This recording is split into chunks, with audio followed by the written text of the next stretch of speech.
नमस्कार दोस्तों, स्वागत है आपका एक बार फिर से मेरे इस चैनल हम लोग में। पहले सबसे पहले आपसे आग्रह है कि मेरे इस चैनल को सब्सक्राइब कर दीजिए यदि आपने नहीं किया और साथ में बेल की घंटी भी दबा दीजिए। तो फिर मैं बात करता हूँ आज महाराष्ट्र की। एक बार फिर से महाराष्ट्र में कुणाल कामरा नामक एक स्टैंड अप कॉमेडियन, ये एक स्टैंड अप कॉमेडियन एक नई चीज है जो आपको एक छोटे से होटल वगैरह में कहीं चुनिंदा लोगों के सामने में भी 100-50 लोग जो टिकट लेके वहां जाते हैं और वहां पे वो कॉमेडी करते हैं और इंस्टेंट कॉमेडी होती है, उसमें अच्छा खासा मनोरंजन होता है। तो इस तरह के कुमार कुणाल काबरा भी अपने आप को एक स्टैंड अप कॉमेडियन कहते हैं। मैंने हालांकि उनको पहले कभी देखा भी नहीं था और सुना भी नहीं था। हाँ, जरूर मैंने उनका नाम सुना था जब अर्नब गोस्वामी के साथ उन्होंने कुछ बदतमीजी की थी एयरक्राफ्ट में, और उसके बाद उनको इंडिगो एयरलाइंस ने 6 महीने के लिए ट्रेवल से बैन कर दिया था।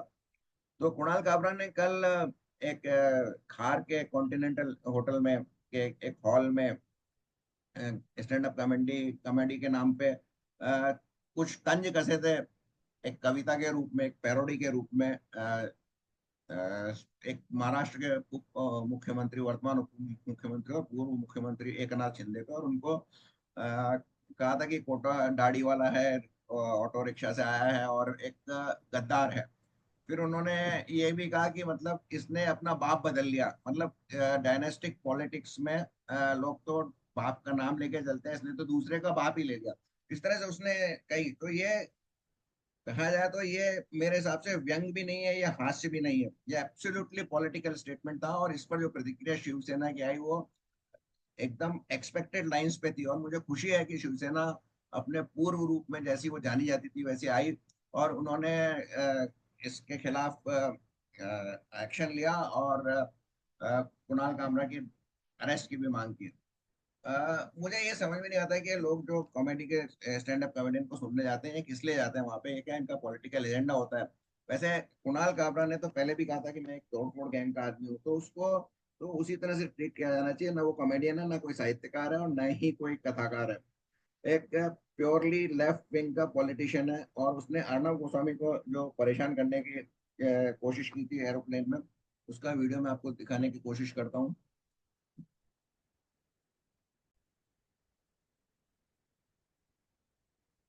ये देखिए, आप अर्नब गोस्वामी बैठे हैं और आवाज शायद नहीं आ रही है उनकी।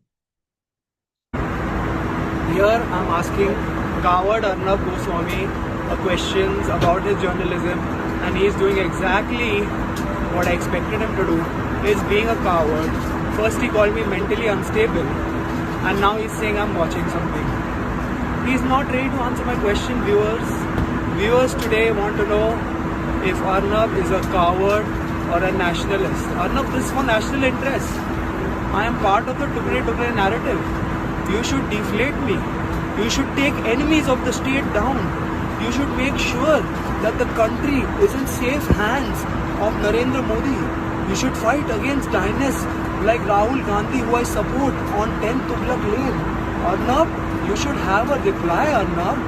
Arnab, are you a coward or are you a journalist? Are you a coward or are you a journalist or a nationalist? Who are you, Arnab?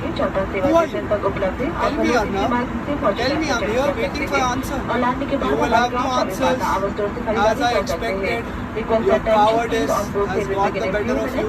I wanted to have a conversation with you politely, but you do not deserve my politeness. You know, you do not deserve my politeness. And this is not for you. This is for Rohit Vemula's mother, who's cast you up discussing on your fucking show. I know this is not allowed, it's fine. It's fine if it's not allowed. I'll go to jail for this. But this is for Rohit's mother.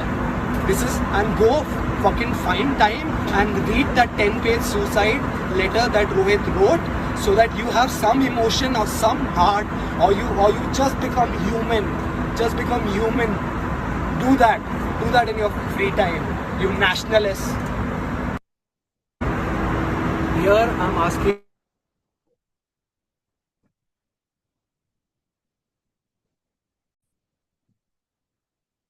तो आपने देखा होगा कि किस तरह से ये एक कभी आप सोच सकते हैं कि कॉमेडियन रोहित वोमेला के बारे में बात करेगा, उसकी कास्ट के बारे में बात करेगा, क्या एक कॉमेडी कहेगा कि मैं टुकड़े टुकड़े गैंग का हूँ, क्या एक कॉमेडी नरेंद्र मोदी के बारे में कहेगा कि नरेंद्र मोदी देश को बचा सकता है, इस तरह के सवाल पूछ सकता है। तो कहीं से कहीं तक ये एक कॉमेडियन नहीं है, ये एक पॉलिटिकल लेफ्ट विंग का एक्टिविस्ट है, जो कि anti BJP, anti Mahavikas Aghadi, विकास युति के विरुद्ध काम कर रहा था। और इसने इसी लाइन में अपना ये स्टेटमेंट दिया था, जो जिसकी की बहुत सही प्रतिक्रिया की। हालांकि मैं ये वहाँ जो वेंडलिज्म या तोड़ फोड़ की घटना, जिसका मैं समर्थक नहीं हूँ, पर फिर भी ये इसका नेचुरल आउटकम है। और शिवसेना ने वो बता दिया कि वो एक्चुअल में क्या है। जो बाला साहब ठाकरे की शिवसेना थी, वो ही अब एक बार उसके उसी रूप में प्रकट हुई है।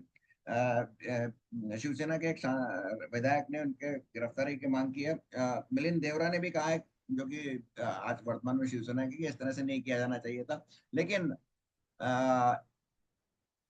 रवीश कुमार टाइप पत्रकार जो है वो ये कह रहे हैं कि इससे डेमोक्रेसी खतरे में आ गई, कहाँ डेमोक्रेसी है, वगैरह वगैरह। और सत्येंद्र.com है, वो भी इसी तरह की बात कर रहा है। तो ये लोग तब कहाँ चले जाते हैं जब ममता बनर्जी एक पत्रकार को गिरफ्तार करवा देती है, वो जय श्री राम के नारे लगाने पर लोगों को पर लाठी चार्ज करवा देती है। तो इनको सबको सेलेक्टिव डेमोक्रेसी नजर आती है। तो सबसे बड़ी देश की प्रॉब्लम यही है कि यहाँ पे लोग एक रंगीन चश्मे से देखते हैं। जब वो बीजेपी की कोई हरकत होती है, बीजेपी की स्टेट में या बीजेपी के खिलाफ कोई हरकत होती है, तो उनका चश्मा अलग होता है। और जब वो कांग्रेस की किसी हरकत को देखते हैं, तो उनका चश्मा अलग होता है।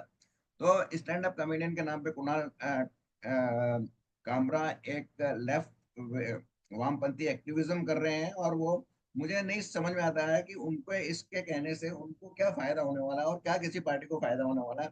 गद्दार तो एक्चुअली में वास्तव में देखा जाए तो उद्धव ठाकरे थे, जिन्होंने गद्दारी करके अपने पिता की सारी विचारधारा को बदलकर कांग्रेस और एनसीपी के साथ सरकार बनाई थी। अब ये कामरा कह रहे हैं, और इस पे लोग हंसे। मेरे को तो मतलब रोना आ रहा था, लोग हंसते कैसे कुणाल कामरा पर। कुछ और जरूर बहुत अच्छे कॉमेडियन है, जैसे एक कॉमेडियन ने एक बार कहा था कि मतलब उसने राहुल गांधी को सलाह दी थी कि आप हिंदुत्व की पिच पर मत लड़ो मोदी जी से, क्योंकि वो दूसरा आदमी तो पूरी शरीर में भभूति लगाए खड़ा है, उससे आप कैसे लड़ेंगे। तो इसमें तो फिर भी कहीं लगता है कि दिमाग है, पैरोडी करने में कोई दिमाग नहीं लगता है। और इसने बहुत ही मूर्खतापूर्ण बहुत ही घटिया किस्म की पैरोडी की। और इसको निश्चित रूप से मेरे को अभी कहीं से खबर भी मिली है कि अब तक वो गिरफ्तार भी हो चुके हैं। और उन्होंने एक गलत जगह गलत आदमी से पंगा ले लिया है। अब इस समय महाराष्ट्र में वैसे ही बीजेपी सरकार, जो महायुति की सरकार है, वो थोड़ी मर्डरस मूव में है। खबर ये मिली है कि उस फहीम खान के घर में बुलडोजर चला दिया गया है, जो कि नागपुर की हिंसा का मास्टरमाइंड था। तो आपके क्या विचार है काबरा के बारे में? पहले अर्णब गोस्वामी को उन्होंने देखा आपने किस तरह से उसने बदतमीजी की थी। और आप महाराष्ट्र के मुख्यमंत्री को इस तरह से, इससे मुख्यमंत्री देवेंद्र फडणवीस का भी इस स्टेटमेंट की, इस तरह की पॉलिटिशियंस की का अपमान नहीं सहा जाएगा। हालांकि वो भी एक तरह से सेलेक्टिव है। अगर ये प्योर कॉमेडी होती तो मैं भी इसको सुनता और एंजॉय करता, और आप भी शायद इसको मैं आपको पूरी दिखाता। लेकिन ये बहुत ही घटिया किस्म की पैरोडी है, जिसमें सीधा सीधा वामपंथ का एक्टिविज्म दिख रहा है। और अपनी भड़ास निकालने की कोशिश कर रहे हैं वो, क्योंकि उनकी प्रिय पार्टी और उनके प्रिय राहुल गांधी और वर्तमान में आदित्य ठाकरे सत्ता से बाहर है। और आदित्य ठाकरे को तो शायद अब और मुश्किलों का सामना करना पड़ेगा, क्योंकि दिशा सालियान और सुशांत सिंह राजपूत की फाइलें खुलेंगी। तो आज के संग में बस इतना ही। आशा है आपको ये ठीक लगा होगा। अगर ठीक लगा हो तो इसको लाइक कीजिए, और अपने दोस्तों को शायद के साथ शेयर कीजिए। बहुत बहुत धन्यवाद। जय श्री राम।